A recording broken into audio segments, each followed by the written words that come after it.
Welcome students.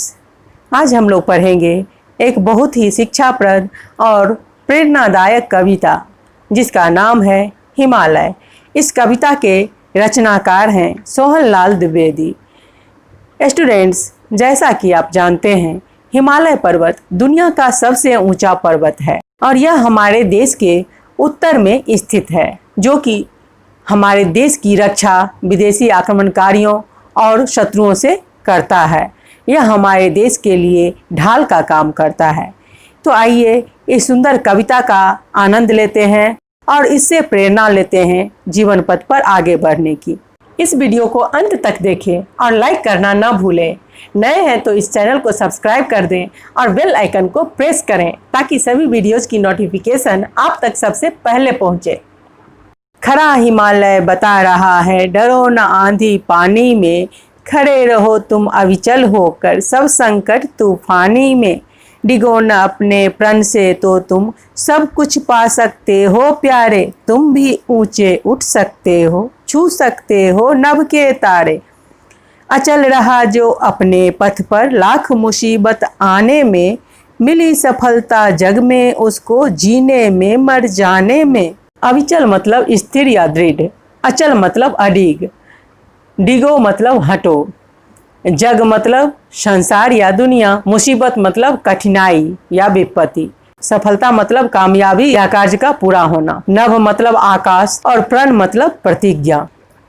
खड़ा हिमालय बता रहा है, डरो ना आंधी पानी में, खड़े रहो तुम अविचल होकर सब संकट तूफानी में। इन पंक्तियों के माध्यम से कवि कहते हैं कि जिस तरह हिमालय पर्वत अपने जगह पर अविचल होकर यानी स्थिर होकर दृढ़ होकर खड़ा रहता है, चाहे आंधी आए या तूफान आए या संकट आए, किसी भी चीज से वो डरता नहीं है बल्कि स्थिर होकर अपनी जगह पर खड़ा रहता है। तो हमें भी हिमालय की तरह अपने पथ पर स्थिर होकर चलते रहना चाहिए, चाहे आंधी आए, तूफान आए या संकट आए यानी मुसीबत आए, हमें भी अपने पथ से हटना नहीं है। आगे कवि कहते हैं, डिगो न अपने प्रण से तो तुम सब कुछ पा सकते हो प्यारे, तुम भी ऊंचे उठ सकते हो, छू सकते हो नभ के तारे। कवि कहते हैं कि अगर तुम अपने प्रतिज्ञा से डिगो नहीं यानी अपनी प्रतिज्ञा को भूलो नहीं, तो तुम भी सब कुछ पा सकते हो।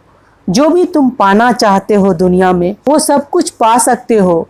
तुम भी ऊंचे उठ सकते हो, हिमालय की तरह तुम भी ऊंचे उठ सकते हो और छू सकते हो नभ के तारे यानी आसमान को छू सकते हो। जिस तरह हिमालय पहाड़ दिन प्रतिदिन बढ़ता जा रहा है और जब हम नीचे से देखते हैं तो लगता है कि जैसे आसमान को छू रहा है, उसी प्रकार कवि कहते हैं कि अगर तुम भी हिमालय की तरह अविचल होकर अपने कर्म पथ पर यानी अपने मार्ग पे चलते रहो और अपनी प्रतिज्ञा को पूरा करने के लिए निरंतर कर्मरत रहो, तो तुम भी सब कुछ पा सकते हो और एक दिन हिमालय की तरह दुनिया में सम्मान पा सकते हो, नाम पा सकते हो और आसमान की ऊंचाइयों को छू सकते हो। अचल रहा जो अपने पथ पर लाख मुसीबत आने में, मिली सफलता जग में उसको जीने में मर जाने में। और कवि कहते हैं कि जो भी व्यक्ति अपने पथ पर निरंतर चलता रहा यानी अपने मार्ग पर अपने लक्ष्य के पथ पर सदा चलता रहा, अचल निरंतर अडिग होकर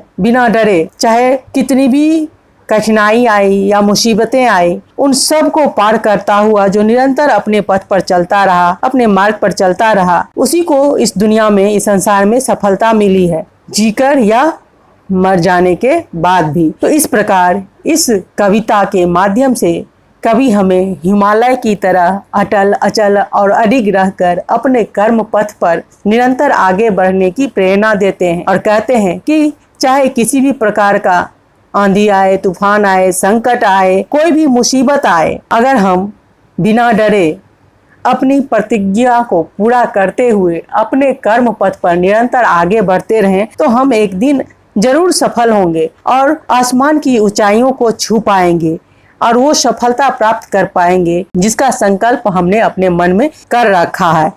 और उस संकल्प को प्राप्त करके दुनिया में जीते जी भी और मरने के बाद भी याद किए जाएंगे यानी लोगों से सम्मान पाएंगे। इस प्रकार इस कविता से हमें यह सीख मिलती है कि सत्य पथ पर अडिग रहने वालों को सफलता मिलती है। चाहे लाख मुसीबत आए या कठिनाइयाँ आए, जो व्यक्ति सत्य के पथ पर निरंतर चलता रहता है, किसी भी प्रकार की मुसीबत या बाधाओं से डरता नहीं है, संसार में वही सफल होता है। तो उम्मीद है यह कविता आपको अच्छे से समझ में आ गई होगी।